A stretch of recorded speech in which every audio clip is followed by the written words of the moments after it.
In the heart of Asia, in the year 1218, the Khwarezmian Empire, under the rule of Shah Ala ad-Din Muhammad, had reached the peak of its power. Its lands stretched across vital trade routes, rich in resources, and strategically placed at the crossroads of civilizations. This was a time of great prosperity, but no one knew that a small act would ignite a catastrophic series of events that would alter the course of history. At that very moment, the Mongol leader Genghis Khan was preparing to reshape the future of the region in a way no one could have foreseen.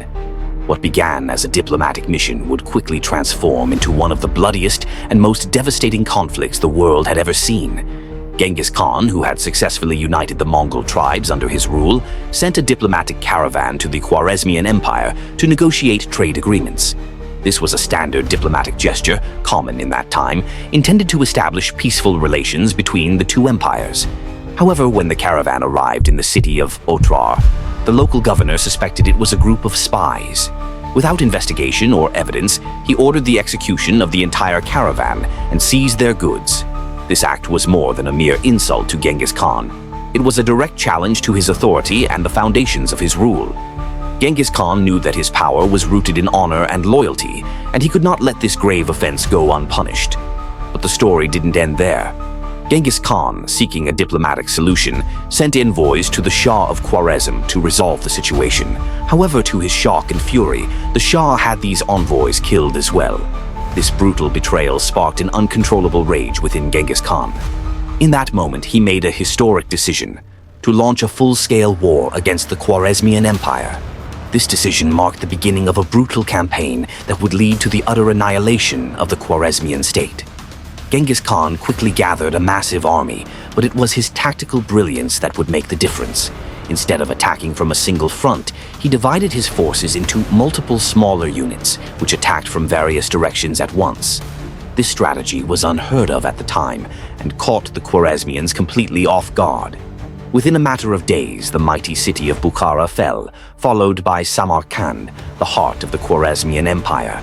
In Bukhara, as his forces were overwhelming the city, Genghis Khan entered the Grand Mosque and addressed the survivors with words that would echo in history. "I am the punishment of God.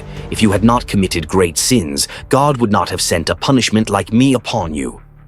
These words were not just a declaration of vengeance. They were a terrifying realization that Genghis Khan had become the very embodiment of divine wrath.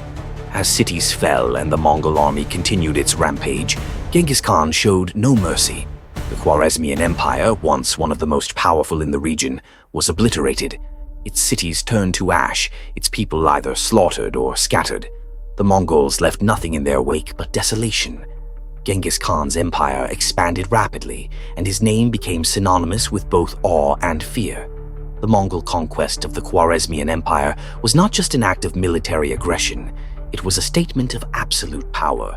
Genghis Khan, who had started as a diplomatic leader seeking peace, was transformed into a force of nature. His vengeance against the Khwarezmians proved to the world that his might was unchallengeable. What began as a diplomatic mission had turned into a horrific and unrelenting wave of destruction that would reshape the political map of Asia forever. Genghis Khan's response to betrayal was swift and merciless, and his legacy as a conqueror became cemented. His name was no longer just a name, it was a symbol of retribution and indomitable strength. The fall of the Khwarezmian Empire served as a harsh lesson to any who might consider crossing Genghis Khan, and his empire would remain a testament to the relentless power of a leader who feared no one and nothing.